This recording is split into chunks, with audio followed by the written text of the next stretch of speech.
السلام عليكم ورحمة الله وبركاته.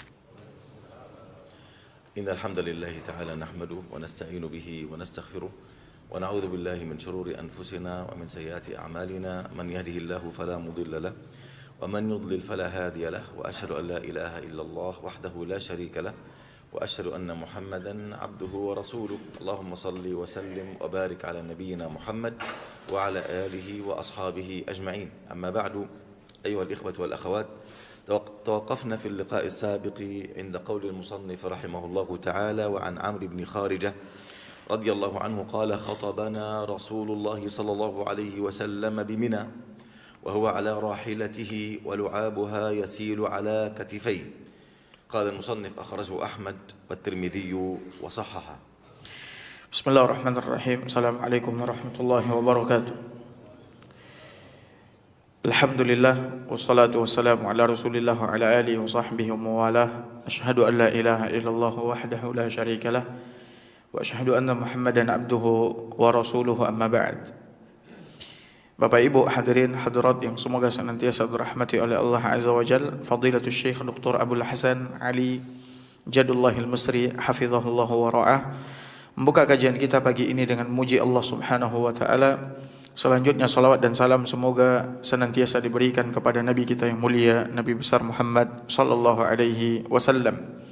Adapun setelahnya beliau mengatakan, penulis rahimahullahu taala berkata, wa an Amr ibn Kharijah radhiyallahu anhu qala, dari Amr bin Kharijah semoga Allah azza wa jalla meridainya, dia berkata, Rasulullah sallallahu alaihi wasallam pernah menyampaikan khutbah kepada kami di Mina, sedangkan ketika itu beliau berada di atas tunggangannya dan air liur tunggangannya tersebut mengalir di atas kedua pundakku. Hadis ini dikeluarkan oleh Imam Ahmad dan juga Imam Tirmidzi, dan beliau mensahihkan hadis ini. أيها الإخوة، طبعا هذا الحديث وإن كان صححه الإمام الترمذي إلا أن الحديث ضعيف، وذلك لتفرد راوي اسمه شهر بن حوشب، وهو مختلف فيه والراجح فيه الضعف، وقد ضعف الحديث جماعة من أهل العلم، لكن المعنى الذي في الحديث قد صح من حديث آخر، وهو حديث رواه البخاري ومسلم ما يطلق عليه بحديث العرنيين. العرنيين قوم جاءوا وأسلموا بين يدي النبي صلى الله عليه وسلم، واجتووا بداء المدينة. اجتووا يعني كان في المدينة داء، أي أحد يذهب المدينة كان فيها داء البطن، فأصيبوا بهذا الداء، مثل فيروس منتشر في المدينة. أي أحد كان يذهب إلى المدينة أول مرة يصاب بهذا البلاء، حتى دعا النبي صلى الله عليه وسلم ربه أن يعني يرفع هذا البلاء من المدينة. فاجتووا بداء المدينة، يعني ابتلوا بهذا الداء الذي في المدينة. بعد ذلك أمرهم النبي صلى الله عليه وسلم أن يذهبوا إلى إبل الصدقة، أن يشربوا من بولها ويشربوا من لبنها، ففعلوا فصحوا، يعني شفاهم الله عز وجل. معنى ذلك إذا كان بول الإبل، إذا كان بوله طاهر بل يشربه الإنسان، فكيف بلعابه؟ فلعاب من باب أولى. فالمعنى المستند في الحديث أن لعاب الإبل أيضا طاهر، كما أن بوله الذي ثبت في الحديث الصحيح الذي متفق عليه طاهر، كذلك من باب أولى فاللعاب طاهر، والله أعلم. Bapak Ibu hadirin hadirat yang semoga senantiasa dirahmati oleh Allah Azza wa Jalla. Hadis ini disahihkan oleh Imam Tirmidzi rahimahullahu taala. Akan tetapi sebenarnya hadis ini adalah hadis yang dhaif, ya. Karena di dalam perawinya, di dalam sanadnya terdapat Syahr ibn Haushab, dan dia diperselisihkan oleh para ulama hadis akan kesahihan hadis yang beliau riwayatkan. Namun pendapat yang paling kuat mengatakan bahwasanya hadis ini adalah hadis yang dhaif, atau Syahr ibn Haushab adalah seorang yang dhaif.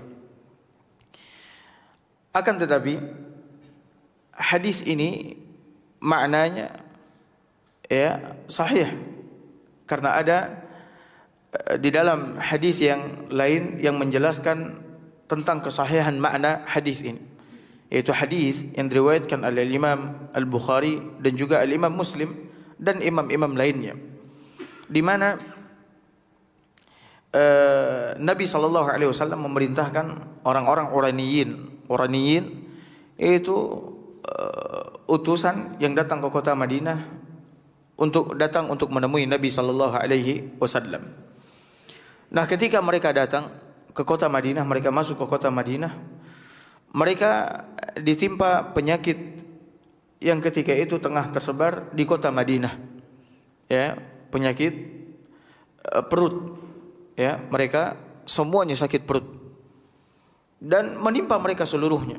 Mereka yang datang, yaitu orang-orang Uraniyin ini yang datang ke kota Madinah, semuanya sakit perut, sehingga Nabi SAW memerintahkan mereka untuk meminum kencing onta. Nabi SAW memerintahkan mereka untuk apa? Untuk meminum kencing onta. Ya. Kemudian setelah mereka meminumnya, dan Nabi SAW pun juga berdoa kepada Allah Subhanahu Wa Taala agar Allah Subhanahu Wa Taala mengangkat penyakit tersebut dari kota Madinah. Ya, semacam virus, ya, yang tersebar di kota Madinah. Siapa saja yang baru masuk ke kota Madinah, maka mereka ketika itu ditimpa penyakit yang tersebar di kota Madinah, dan alhamdulillah mereka pun sembuh, penyakit itu pun hilang dari mereka.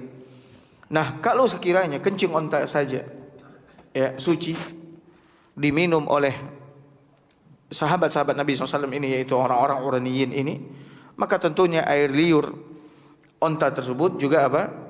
Suci, dan lebih suci tentunya. Kalau kencingnya saja suci, apalagi apa? Air liurnya, ya, apalagi air liurnya. Nah, طبعا هذا المصنف لازال في باب النجاسة، في باب النجاسات. فهو الآن أراد أن يقول لك في الحديث السابق اللي هو كانوا يطبخون لحم حمار أهلي، فالنبي صلى الله عليه وسلم نهاهم عن ذلك فأراقوا اللحم، فأراد أن يبين في الحديث السابق أن لحم ما لا يؤكل لحمه أو الحيوان الذي لا يؤكل لحمه نجس، لحم نجس فبوله نجس. هنا أراد أن يبين لك أن لعاب أو لحم مأكول اللحم، الشيء الذي يؤكل لحمه مثل الدابة إذا كانت إبل، مثل الحصان الفرس، هذا طاهر، لعابه ولحمه طاهر. وإن كان عند الإمام الشافعي، لأن مذهب الإمام ابن حجر هو مذهب الشافعي المذهب، وإن كان عند الإمام الشافعي بول ما يؤكل لحمه نجس، يعني بول الناقة نجس. لكن هذا طبعا المذهب ضعيف. لماذا؟ لأن كما أسلفنا حديث العرنيين، هؤلاء الصحابة أو عفوا هؤلاء الناس ذهبوا وشربوا، أمرهم النبي أن يشربوا من بول الإبل، فإذا كان بول الإبل طاهر كذلك لعابه طاهر، كذلك لحمه طاهر، بل ولعاب غير مأكول اللحم طاهر. نحن عندنا قاعدة شرحناها من قبل وأشرحها مرة أخرى، وهي إيش؟ الأصل البراءة الأصلية، الأصل أن الأشياء طاهرة، الأصل أن الأشياء طاهرة إلا ما دل الدليل على نجاستها، الأصل أن أي شيء طاهر إلا ما دل الدليل على نجاستها. فهل عندنا دليل يقول أن لعاب ما لا يؤكل لحمه، الحيوانات التي لا يؤكل لحمها وما إلى ذلك، هل عندنا دليل يقول أن لعابها نجس؟ الجواب لا. طبعا هم قاسوا على الكلب، قاسوا على الكلب، وهذا القياس الحقيقة يعني لا يصلح. لماذا؟ لوجود الحيوانات في زمان النبي صلى الله عليه وسلم ولاختلاطها مع الناس، مع ذلك الحاجة إليها ملحة إذا كانت فيها حكم بالنجاسة. لماذا لم يبين النبي أنها نجسة؟ فطالما أن النبي سكت صلى الله عليه وسلم ولم يبين إلا للكلب فقط، بل ولم يبين أن هذا الكلب نجس نجاسة عادية، بل وحدد له كيفية معينة في الطهارة، إذن هذا دليل على هذا خصوصية للكلب فقط، فلا يجوز قياس غير الكلب عليه. فالأصل البراءة الأصلية، وكل لعاب الحيوانات طاهر والله أعلم، إلا ما دل الدليل على نجاسته هو الكلب فقط. طبعا والخنزير، فأصل الخنزير كله يعني نجس والله أعلم. Taib, hadirin hadirat yang semoga senantiasa dirahmati oleh Allah Subhanahu wa taala. Penulis rahimahullahu taala, ya, berpindah kepada bahasan yang lain, yaitu tentang air liur hewan yang dagingnya dimakan. Air liur hewan yang dagingnya dimakan. Dan ini masih dalam pembahasan bab najis. Bab najis. Pada hadis sebelumnya, penulis membawakan hadis tentang najisnya keledai jinak. Najisnya apa? Keledai jinak. Bahwasanya daging keledai jinak haram untuk dimakan. Maka kotorannya apa? Kotorannya pun juga apa? Najis. Keledai jinak najis, kotorannya pun juga apa? Najis. Nah, sekarang penulis Al-Hafidh ingin menjelaskan kepada kita bahwasanya air liur hewan yang dagingnya kita makan, ya, itu adalah suci. Air liur yang dagingnya air liur hewan yang dagingnya kita makan, air liurnya apa? Suci, tidak apa? Tidak najis. Ya.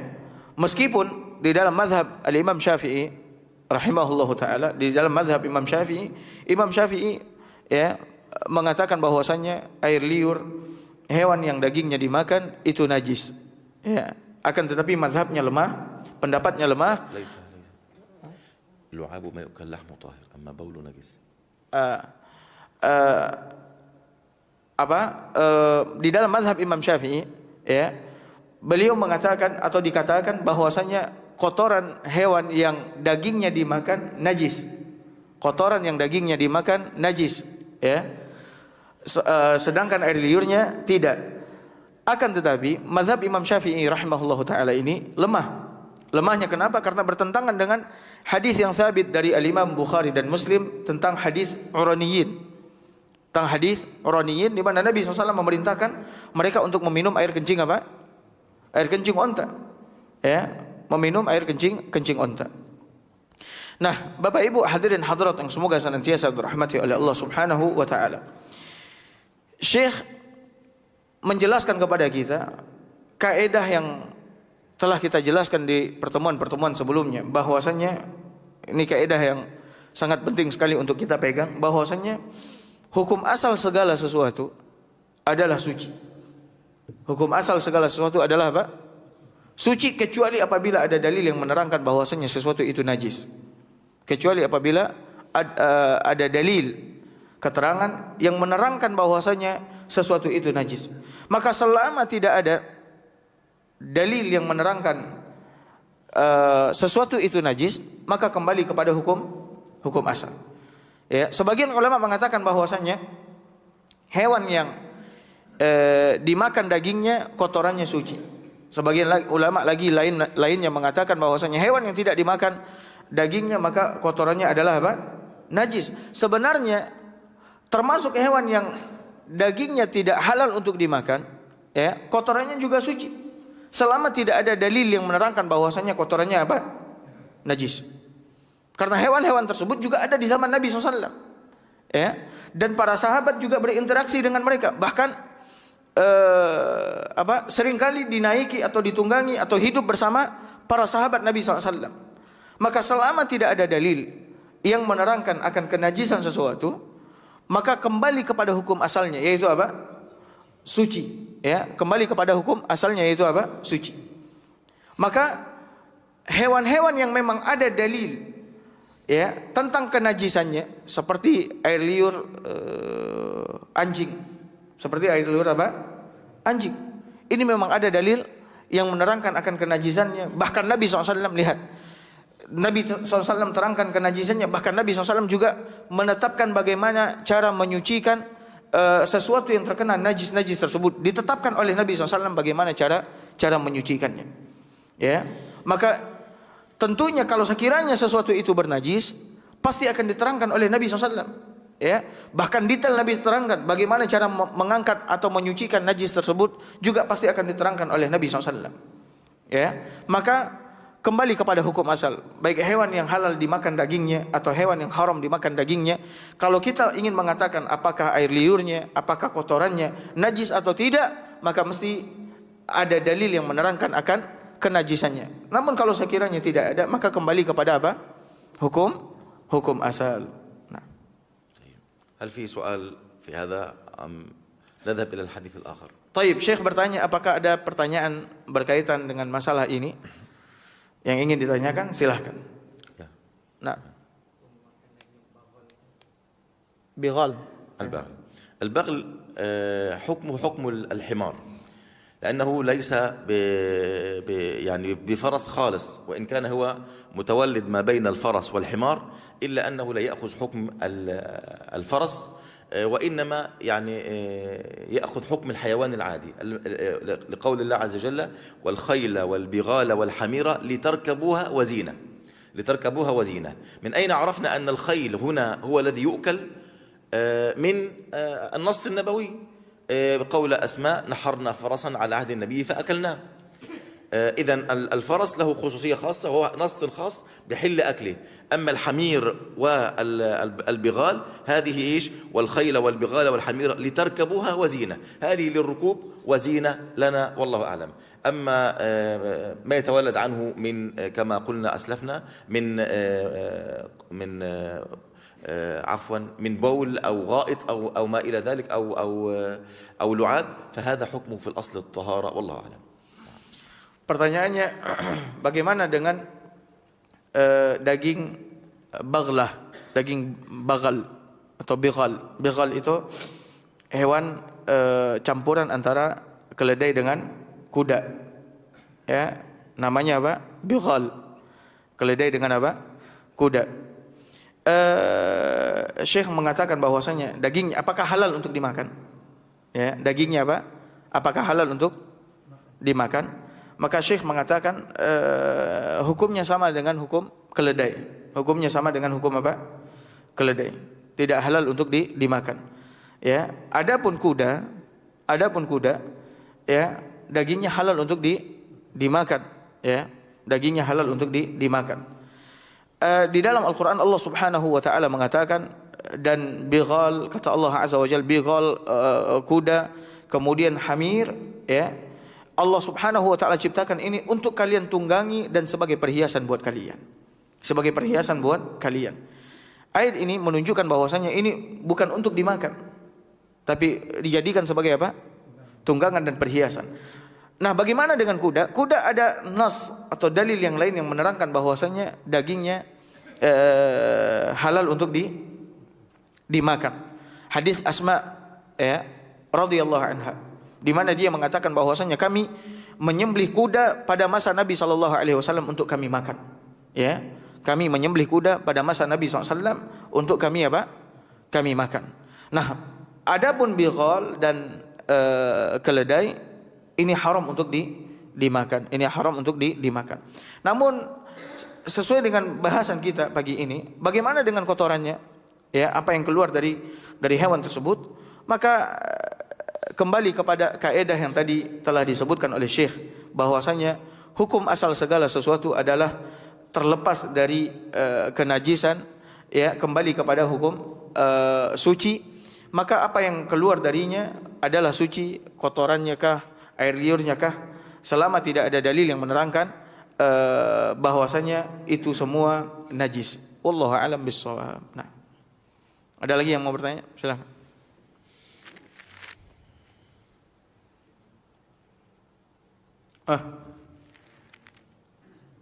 Ada? Baik, kalau tidak ada kita lanjutkan.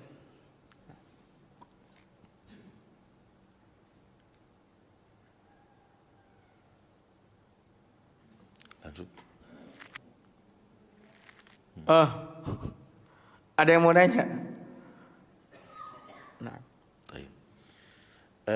قال المصنف رحمه الله تعالى: وعن عائشة رضي الله عنها قالت: كان رسول الله صلى الله عليه وسلم يغسل المني ثم يخرج إلى الصلاة في ذلك الثوب وأنا أنظر إلى أثر الغسل. حديث متفق عليه.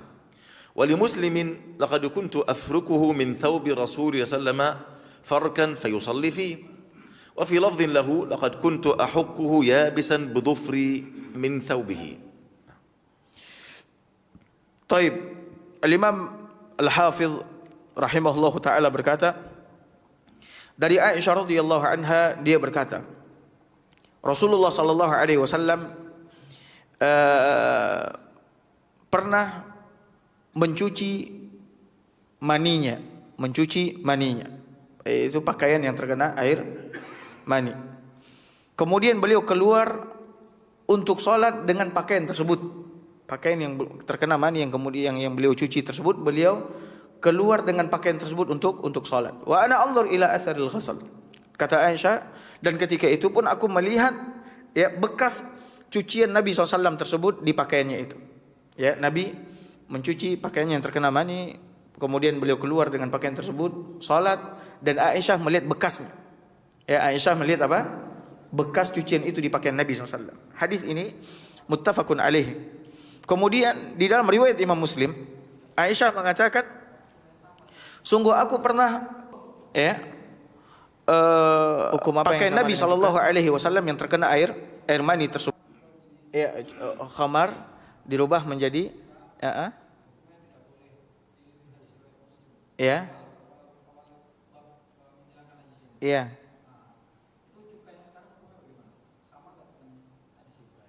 Oh ya. طيب فهمت السؤال؟ يعني الخمر يتغير إلى الخل ممنوع.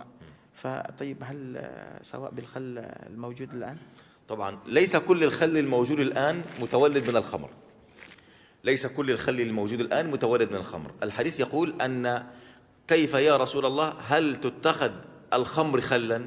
يعني أنا عندي خمر أتركها حتى تتحول إلى خل بدل أن أرمي الخمر فأستعمل هذا الخل في الحلال؟ قال النبي لا، النهي هنا واقع على شيء معين، وهو إيش؟ أنني عندي الخمر فأتركه حتى يتحول إلى خل، هذا هو الممنوع. طيب مثلا كان أحد عنده وهو لا يدري، أو مثلا يعني في خمر موجود أنا لا أملكه ووحده أصبح تحول إلى خل، هل أستعمله أو لا؟ الآن أصبح إيش؟ أصبح خل يعني حلال فأستعمله. أما النهي هنا مرتبط بإيش؟ مرتبط بقصد الإنسان أن يخبئ الخمر حتى تتحول إلى خل. لماذا؟ قد يأتيك الشيطان ويقول لك اشرب من هذا الخمر إلى الإنسان ويضره في دينه، فالنبي منع هذا، لكن العلماء يعني تحولت بنفسها فيحل استعمالها والله أعلم. Baik, pertanyaannya apakah cuka yang ada sekarang itu sama dengan hadis yang sebelumnya telah kita bahas, yaitu ketika sahabat Nabi SAW bertanya, apakah kita menjadikan khamar yang ada ini sebagai cuka ya Rasulullah? Maka Nabi SAW mengatakan apa? Tidak boleh, mesti apa?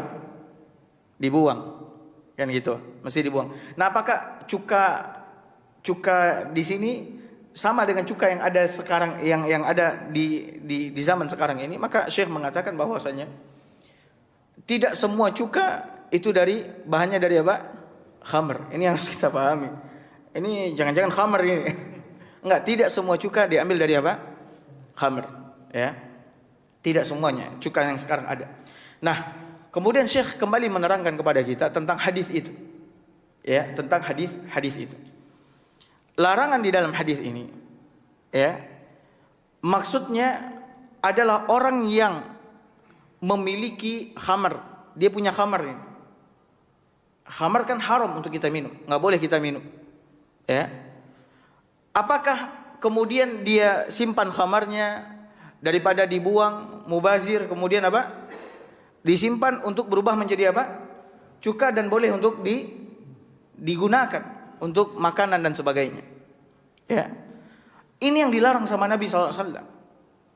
Ini yang dilarang sama Nabi SAW. Nabi SAW menutup pintu seseorang agar tidak meminum khamar. Karena untuk berubahnya apa? Khamar kepada cuka membutuhkan apa? Waktu, proses. Makanya ditutup pintu itu sama Nabi SAW.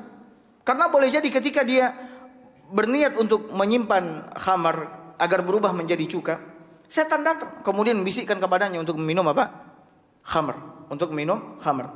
Nah, kalau sekiranya ada orang misalkan dia telah taubat, sementara dia punya khamr, misalkan dia punya khamr, namun dia lupa, dia telah taubat, dia ternyata menyimpan khamr, cuman dia lupa.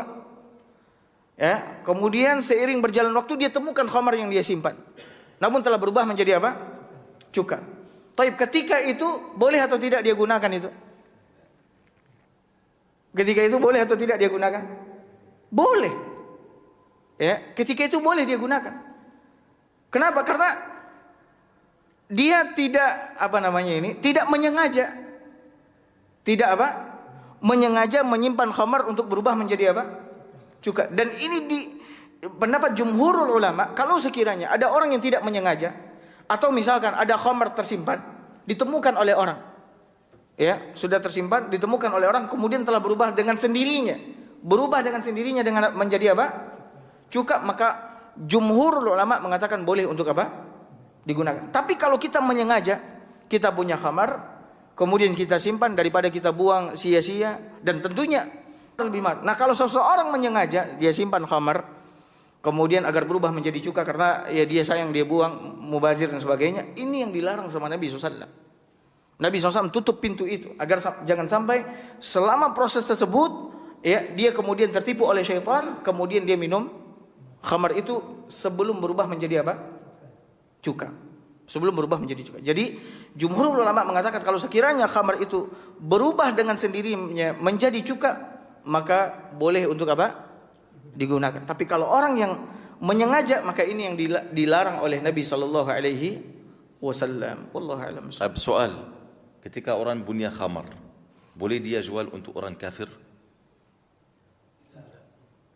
Kenapa? Haram ke semua manusia. Karena di zaman Nabi SAW tidak ada satu rumah, paham, tanpa ada khamar. Semua rumah ada khamar. Seperti ada air minum, air mineral, ada khamar. Paham? Ketika sudah haram khamar, semua sahabat keluar dan membawa khamar ini di jalan-jalan Madinah. Sehingga seperti ada banjir dari khamar di semua jalan Madinah. Sehingga ada satu sahabat Nabi SAW, ya Rasulullah, saya punya khamar, ini memiliki para yatim yang yang di rumah saya. Dia melihara yatim di rumahnya, mereka mewarisi khamar dari orang tua mereka, yatim ini. Apakah saya menggunakan ini untuk menjadi khal, cuka kemudian jual? Nabi melarang dia, walaupun ini harta anak yatim. Faham? Artinya ikhwani, ketika sesuatu haram atas kita, haram untuk semuanya. Tidak boleh kita jual untuk walaupun orang kafir. Karena orang kafir ini kita tanggung jawab untuk menarik dia ke Islam, bukan untuk kita sebagai syaitan untuk dia. Wala'iyadzubillah. Sah? Sah. Baik, ada lagi? Ya, ya Pak.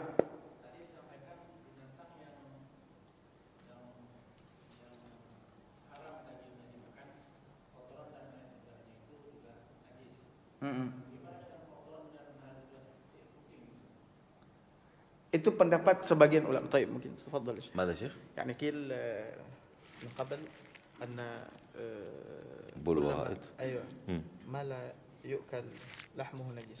كيف ببول القط؟ نعم. بول القط ولعابه ما إلى ذلك طاهر، لقول سلمة إنها ليست بنجس إنها من الطوافين عليكم والطوافات. فالعلماء قالوا كل ما كان صغيرا مثل هذه فالأصل فيها أنها طاهرة. وقول بول وغائط ما لا يؤكل لحمه هل كله نجس؟ العلماء قاسوها على روث الحمار. والحقيقة أن روث الحمار لما النبي أراد أن يقضي حاجته فقال لي أحد الصحابة ائتني ب3 أحجار، فوجد 2 ولم يجد إلا روثة حمار فأتى بها، فالنبي أخذ الحجران وألقى الروثة وقال هذه رجس. قلنا من قبل، شرحنا هنا من قبل أن كلمة رجس تختلف عن كلمة نجس. نجس ما في مشكلة فيها، الأصل أنها نجس. أما الرجس هذه يقال فيها من المشتركات اللفظية، يعني تتحمل معاني كثيرة. وشرحنا هنا من قبل أن كلمة رجس لا تعني نجاسة وحدها، بل لابد من قرينة. لماذا؟ هي تحتمل أكثر من معنى، تحتمل النجاسة وتحتمل العذاب وتحتمل شدة الحرمة وتحتمل شدة الاستقذار وتحتمل ذنب كبير، تحتمل معاني كثيرة. فلكي تحملها على معنى بعينه لابد من دليل. طب الآن هل في دليل على أن ما لا يؤكل لحمه كله لعابه ومخلفاته غائطه وبوله نجس؟ الجواب لا يوجد دليل، لا يوجد دليل، بدليل حديث عبد الله بن عمر يقول كانت الكلاب تقبل وتدبر في زمان النبي في المسجد وما كان يرشون شيئا منها. الكلب، طب الكلب أشد من الهرة، الهرة معروف قال النبي إنها ليست بنجس. طب الكلب مختلف فيه. طب الكلب يقول ابن عمر كانت الكلاب تأتي إلى المسجد النبوي وتقبل وتدبر، تأتي وتلعب وتمشي. طبعا الكلب أكيد سوف يعني يتغوط، سوف يتبول. قال ما كانوا يرشون شيئا منها. إذا دليل على أن هذه الأشياء الأصل فيها الإيش؟ الطهارة، إلا ما دل الدليل على نجاسته، والله أعلم. Pertanyaannya tadi disebutkan bahwasanya kotoran hewan yang tidak dimakan dagingnya najis. Ya, bagaimana dengan kucing?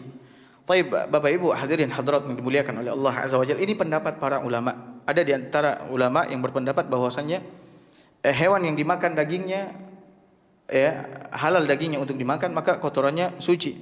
Ada juga yang mengatakan bahwasanya hewan yang tidak dimakan dagingnya, haram dagingnya, maka kotorannya apa? Najis. Pertanyaannya bagaimana dengan kucing? Nanti kita jelaskan tentang pendapat ini, kata Syekh. Kucing, Nabi SAW telah menegaskan di dalam hadisnya bahwasanya dia bukanlah najis. Kucing bukanlah apa? Najis. Ya, hanya saja dia adalah hewan yang sering berkeliaran di tengah-tengah siapa? Manusia.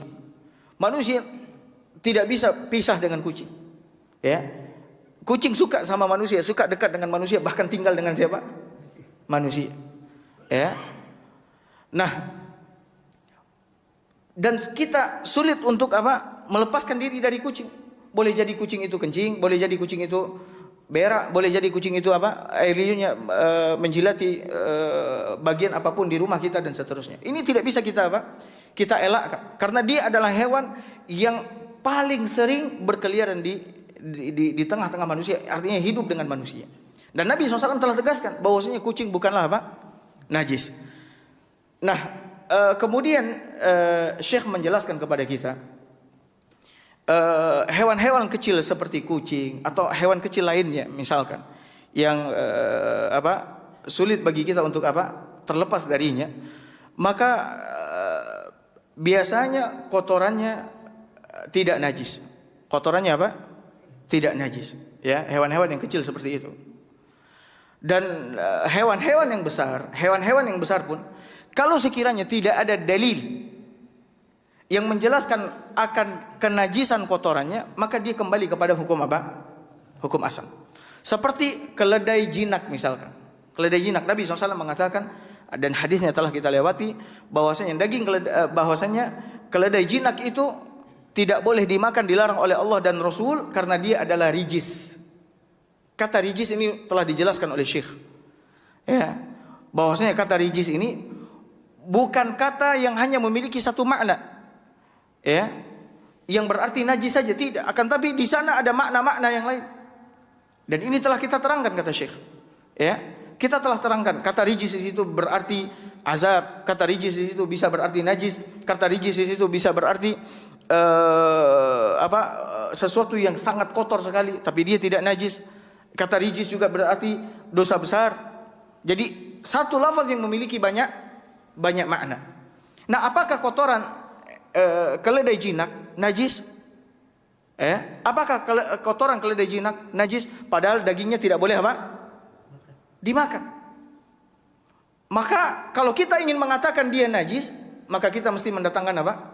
Dalil yang menerangkan kenajisan kotoran. Kalau dagingnya iya. Kalau dagingnya apa? Iya. Ada yang mengatakan ya najis. Dalilnya apa? Ketika Nabi SAW buang air, lalu Nabi SAW meminta sahabatnya untuk membawakan batu untuk istinja. Ya, kata Nabi SAW, bawakan aku batu. Maka sahabat telah mencari-cari, dia cuma menemukan 2 batu, satu lagi kotoran keledai yang telah mengering.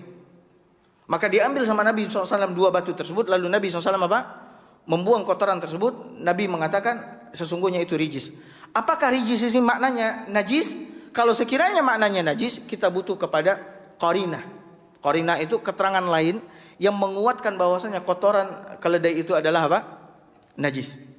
Kotoran keledai itu adalah apa? Najis. Maka sekali lagi kembali kepada hukum asal selama tidak ada dalil. Bahkan di zaman Nabi SAW para sahabat mengatakan, Masjid Nabawi itu didatangi oleh anjing-anjing yang berkeliaran masuk ke dalam Masjid Nabi SAW. Ya, datang dan pergi, silih berganti ke Masjid Nabi SAW. Karena Masjid Nabi ya, masjid yang terbuka, lantainya apa? Tanah, dan tidak seorang pun ya yang menyirami lantai-lantai Masjid Nabawi itu. Pastinya kalau anjing masuk ke masjid, pasti dia akan apa? Buang air di situ. Tapi tidak ada di antara sahabat Nabi SAW yang Nabi perintahkan mereka untuk mencucinya atau menyirami lantai-lantai masjid tersebut. Ya, lantai-lantai masjid tersebut. Maka masalah apa yang keluar dari hewan, ya, najis atau tidaknya, maka dibutuhkan apa? Dalil. Kalau tidak, kembali kepada hukum asal segala sesuatu adalah apa? Suci, bersih. Wallahu a'lam bishawab. Nah, cukup sampai di sini kajian kita. Semoga apa yang kita pelajari pagi ini bermanfaat buat kita semua. Barakallahu fikum. Sallallahu ala nabiyina Muhammad wa ala alihi wasallam. Assalamualaikum warahmatullahi wabarakatuh. Jazakallahu khairan.